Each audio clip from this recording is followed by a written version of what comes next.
la cópula del juicio. La proposición Dios es todopoderoso confiere dos conceptos que tienen sus objetos: Dios y omnipotencia.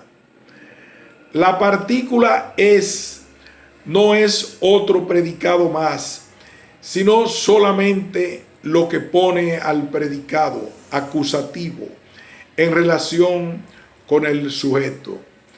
En la demostración, la relación puesta por el es de la cópula entre el sujeto proposicional y el predicado se llama respectus logicus. Lo que dice Kant acerca del uso lógico del ser permite suponer que hay aún otro uso del ser. Al mismo tiempo, en este pasaje descubrimos algo esencial sobre el ser. Es usado en el sentido de aplicado. El uso lo realiza el entendimiento, el pensar. ¿Qué otro uso del ser y del es hay aparte del lógico? En la proposición Dios es, no se añade el sujeto ningún predicado quiditativo, real. Más bien se pone el sujeto Dios con todos sus predicados en sí mismo. Él es, indica ahora, Dios existe, Dios está ahí. Dasein, existencia. Mientan, en verdad, el ser. Pero ser y es, no en el sentido de la posición de la relación entre sujeto proposicional y predicado. La posición del es en la proposición Dios es va más allá del concepto Dios y trae junto al concepto la cosa misma. El objeto Dios como lo que es ahí. A diferencia del uso lógico, el ser se usa en este caso con respecto al objeto existente en sí mismo. Por eso podemos hablar de un uso óntico, o mejor, de un uso objetivo del ser. En el escrito precrítico escribe Kant: si no se considera simplemente esta relación entre el sujeto de la proposición y el predicado, sino la cosa puesta en y para sí misma, entonces este ser es tanto como existencia. El título del parágrafo correspondiente comienza: la existencia es la posición absoluta de una cosa. En una anotación sin fecha, Kant resume brevemente lo expuesto hasta aquí. Por el predicado de existencia no añado nada a la cosa, sino la cosa misma al concepto.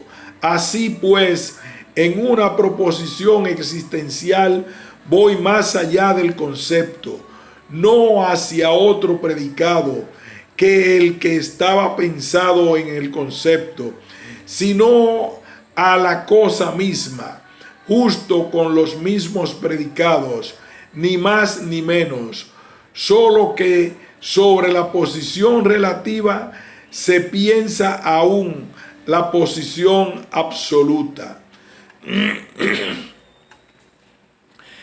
Pero para Kant, la cuestión acerca de si y cómo y dentro de qué límites es posible como posición absoluta la proposición Dios es, llega a ser y sigue siendo la espina oculta que aguijonea todo el pensar de la crítica de la razón pura y mueve las obras principales siguientes.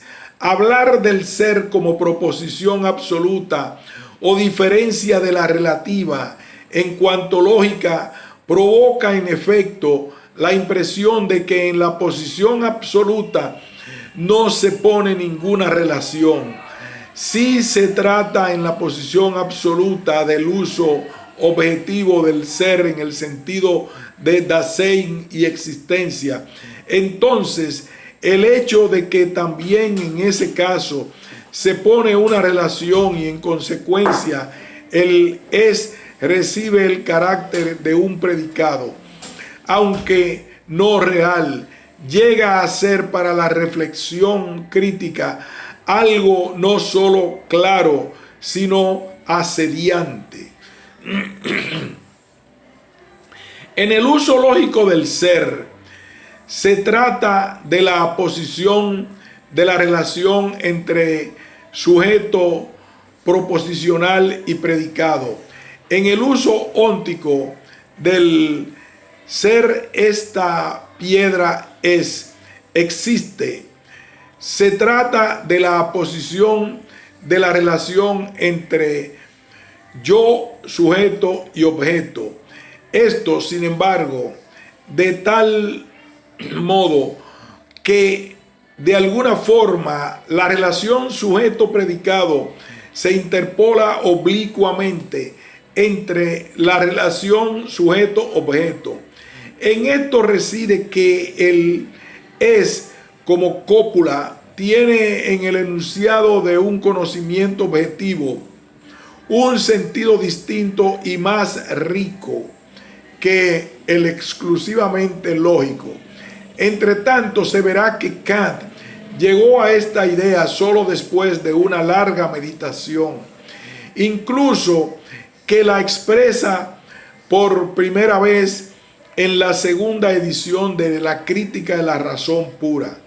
6 años después de la primera edición, es capaz de decir qué sucede con el es decir, con el ser.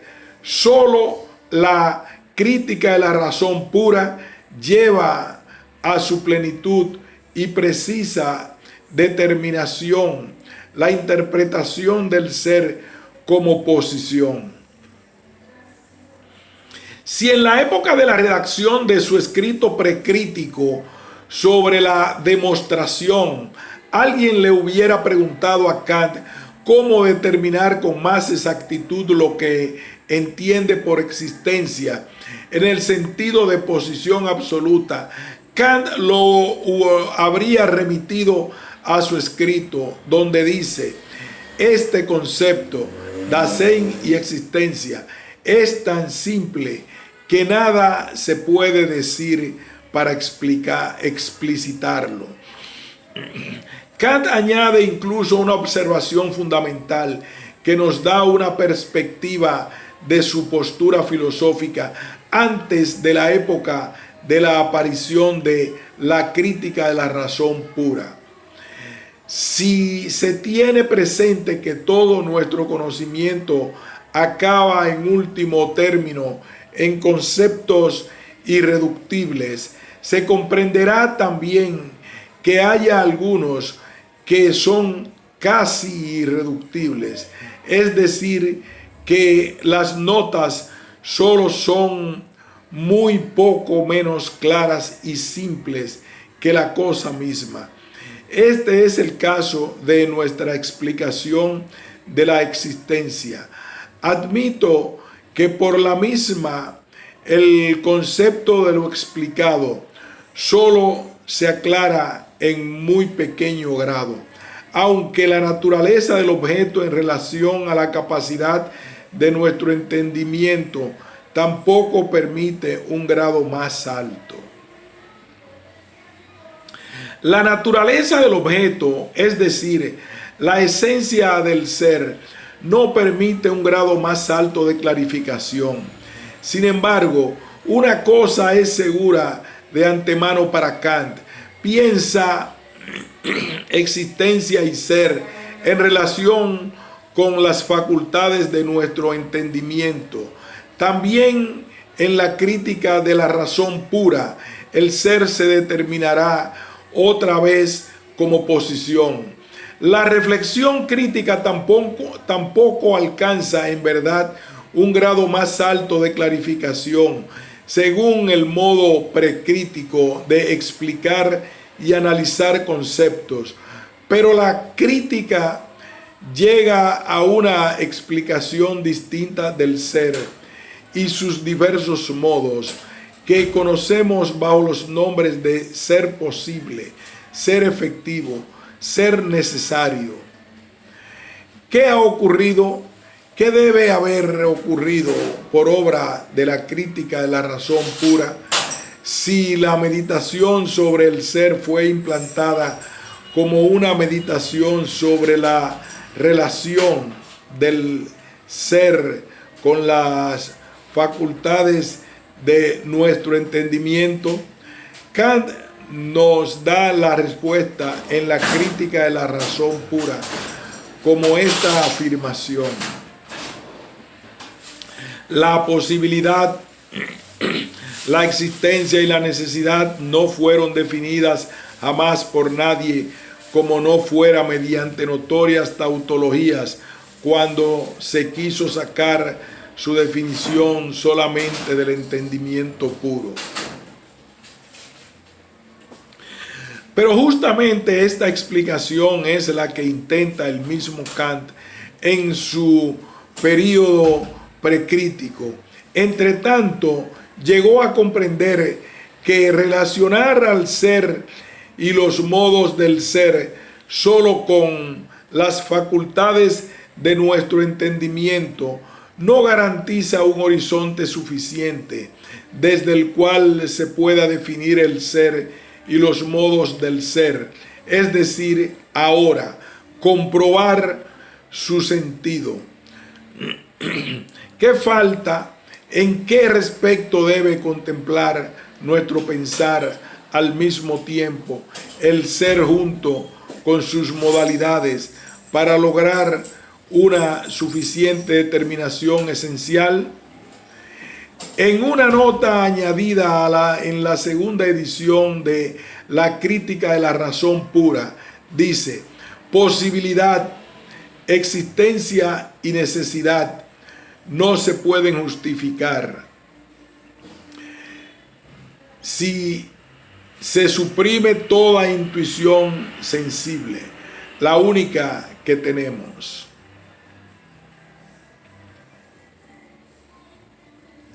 Sin esta intuición, los conceptos de ser carecen de relación con el objeto. Por esa sola relación reciben ellos lo que Kant llama su significado. Ser quiere decir posición. Posición en el poner por medio del pensamiento en cuanto a acción del entendimiento. Pero esta posición solo es capaz de poner algo como objeto, es decir, como puesto enfrente, y así hacerlo estar como objeto, si por medio de la intuición sensible, es decir, por la afección de los sentidos, se da a la posición algo que puede ser puesto. Solo la posición como posición de una afección nos da a entender lo que significa para Kant el ser del ente. En la afección por medio de nuestros sentidos se nos da siempre una multiplicidad de representaciones para que la muchedumbre, dada el flujo de esta multiplicidad, llegue a estar y se pueda mostrar así lo que está enfrente, objeto. La multiplicidad debe estar ordenada, es decir, enlazada. El enlace no puede venir nunca por medio de los sentidos. Todo enlace surge, según Kant, de aquella facultad de representación que se llama entendimiento, cuyo rasgo fundamental es el poner en cuanto síntesis. La posición tiene el carácter de proposición, es decir, de juicio, por el cual algo es antepuesto como algo. Un predicado es atribuido a un sujeto por el es. Pero en cuanto la posición como proposición se relaciona necesariamente con lo dado en la afección, para que un objeto sea conocido por nosotros, el es como cópula recibe por eso un nuevo sentido. Kant lo determina por vez primera en la segunda edición de La Crítica de la Razón Pura. Al comienzo del párrafo 19 escribe: nunca me ha satisfecho la definición que los lógicos dan del juicio en general. Es, como ellos dicen, la representación de una relación entre dos conceptos. Respecto de la definición, Kant encuentra que no se determina en qué consiste esta relación. En la definición lógica del juicio, Kant nota la ausencia de aquello en que se funda la posición del predicado al sujeto, solo como objeto para el yo sujeto cognoscente. Puede ser fundante el sujeto proposicional del enunciado.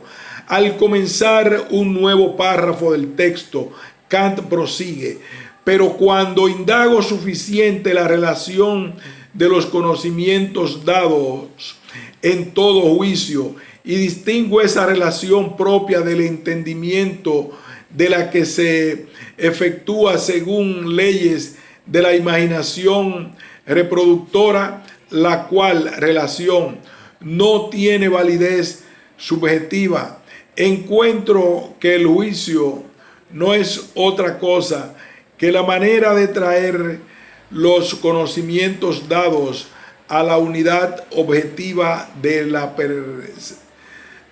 la apercepción. A ello sirve la partícula relacional es en los mismos juicios para distinguir la unidad objetiva de las representaciones dadas de la subjetiva.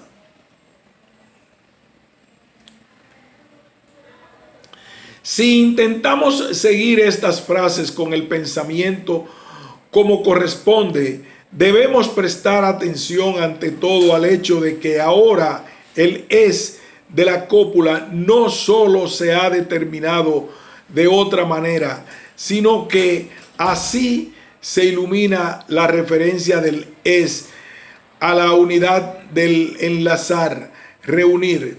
La competencia de ser y unidad de Eob y Eb se mostró ya al pensar en el gran comienzo de la filosofía occidental.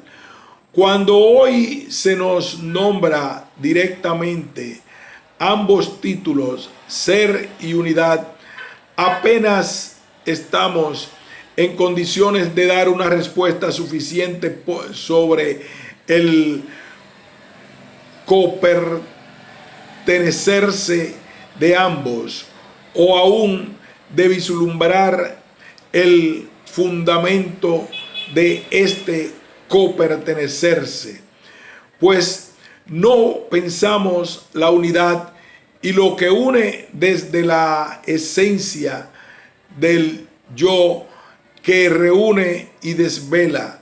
Si pensamos el ser como presencia que se desvela, si pensamos siquiera la copertenencia de ambos, que ya los griegos dejaron sin pensar. Antes de aclarar cómo se presenta la copertenecencia de ser y unidad en el pensamiento de Kant y cómo a través de ellas la tesis de Kant sobre el ser exhibe su contenido, recién fundamentado y más rico, citemos el ejemplo aducido por Kant que nos explica el sentido objetivo del es como cópula. Dice: si considero la sucesión de las representaciones solo como un proceso en el sujeto según las leyes de asociación, entonces solo podría decir: cuando sostengo un cuerpo siento la impresión de su peso, pero no que el cuerpo es pesado, lo cual equivale a expresar que esas dos representaciones están ligadas en el objeto, es decir, que son independientes del estado del sujeto y no están simplemente asociadas a la percepción, por más frecuentemente que se repita. Según la interpretación kantiana del es, se expresa allí un enlace del sujeto proposicional y el predicado en el objeto. Todo enlace lleva consigo una unidad a la cual y en la cual enlaza la multiplicidad dada. Si la unidad no puede surgir solo del enlace, porque éste está referido de antemano a aquella. ¿De dónde nace la unidad? Según Kant, hay que buscarla más alto.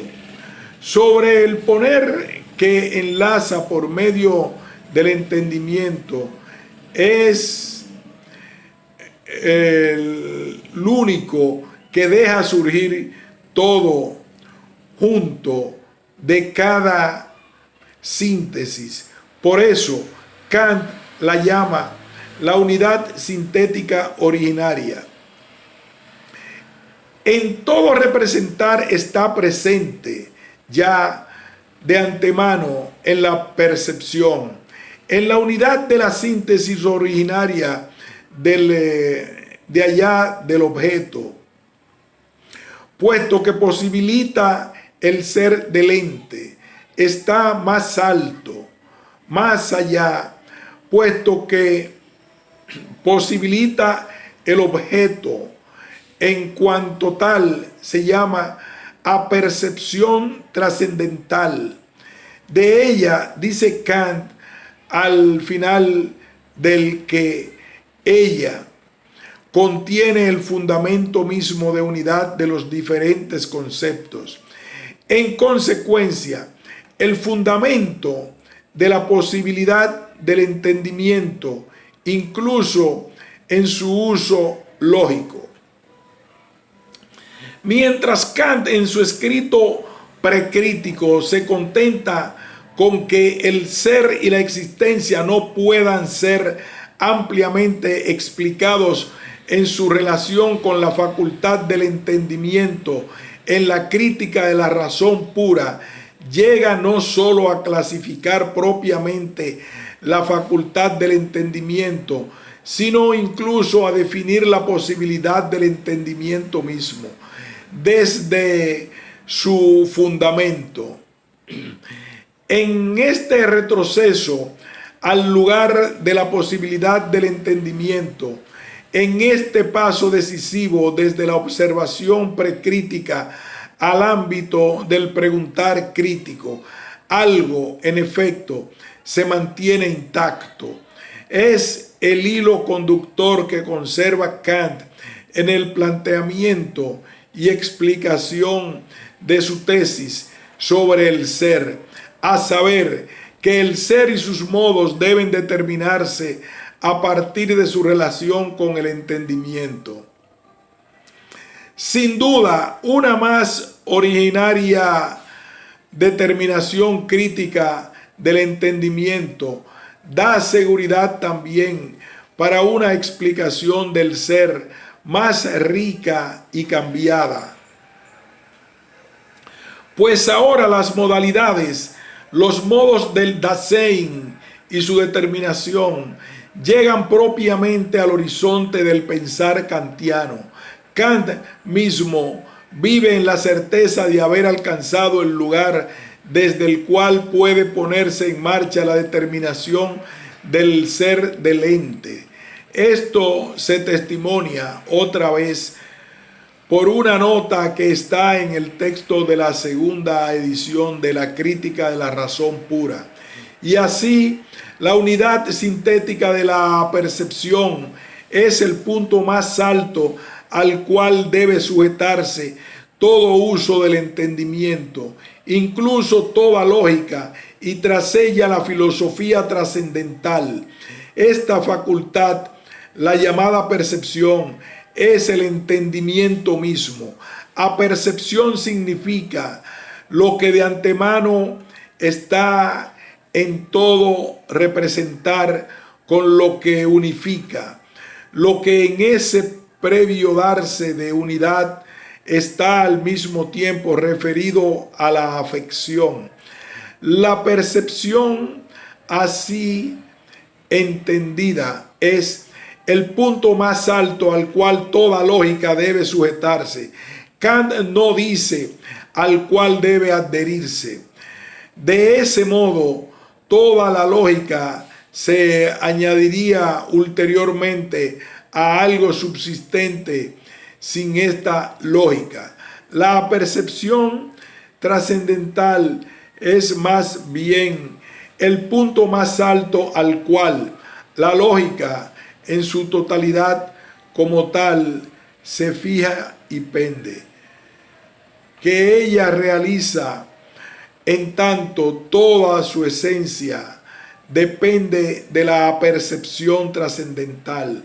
Por eso debe pensársele a partir de este origen y sólo así. ¿Y qué significa ese tras ella en el texto? No significa que toda la lógica esté preordenada por sí a la filosofía trascendental, sino que quiere decir primero y solo cuando la lógica esté ordenada en el lugar de la percepción trascendental, puede funcionar dentro de la ontología crítica relacionada a lo dado en la intuición sensible, como hilo conductor de la determinación de los conceptos, categorías y de los principios del ser del ente. Ocurre así porque el primer conocimiento puro del entendimiento, es decir, el carácter determinante del ser del ente, es el principio de la unidad sintética, originaria de la apercepción. Conforme a ello, este principio es principio de unificación. Y la unidad no es un mero conglomerado, sino que es lo que unifica y reúne en el sentido inicial, aunque trasladado y aplicado al yo sujeto. Este tiene en su poder toda la lógica. Kant llama filosofía trascendental a la ontología transformada que sigue a la crítica de la razón pura, la cual piensa el ser del ente como la objetividad del objeto de la experiencia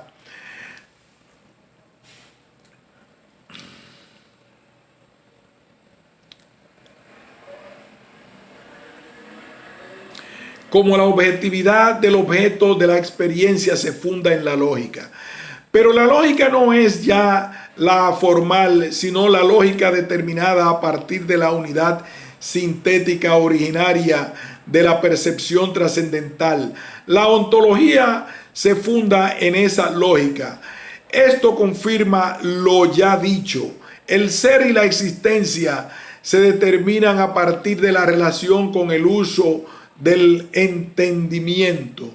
La guía para la interpretación del ser del ente reza también ahora ser y pensar, pero el uso recto del entendimiento reposa en el hecho de que el pensar como representar que pone y juzga, como posición y proposición que determina desde la apercepción trascendental y sigue relacionado con la afección por medio de los sentidos. El pensar está sumergido en la subjetividad afectada por la sensibilidad, es decir, en la subjetividad finita del hombre. Yo pienso significa enlazo una multiplicidad dada y sensible de representaciones, desde la previa visión de la unidad de la apercepción que se articula en la pluralidad delimitada de los conceptos puros del entendimiento, es decir, las categorías. El desarrollo crítico de la esencia del entendimiento va a la par con la ilimitación de su uso, a saber, la determinación de lo que se da por la intuición sensible y sus puras. A la inversa, la restricción del uso del entendimiento a la experiencia abre la vía a una determinación esencial más originaria del entendimiento mismo. Lo puesto en la posición es lo opuesto de algo dado, que por su lado, por ese poner y colocar, se convierte para éste en lo que está colocado enfrente, en objectum, en lo proyectado contra, en objeto. La posición, es decir, el ser, se transforma en objetividad. También en la crítica de la razón pura, cuando Kant habla de la cosa, como por ejemplo en el enunciado afirmativo de su tesis del ser, cosa mienta siempre objetum. Objeto en el sentido más amplio de algo representado, de una X. Así dice Kant en el prólogo de la segunda edición de la crítica de la razón pura, que la crítica enseña a tomar el objeto en una doble significación, a saber, como fenómeno o como cosa en sí mismo. La crítica diferencia todos los objetos en general en fenómena y noumena.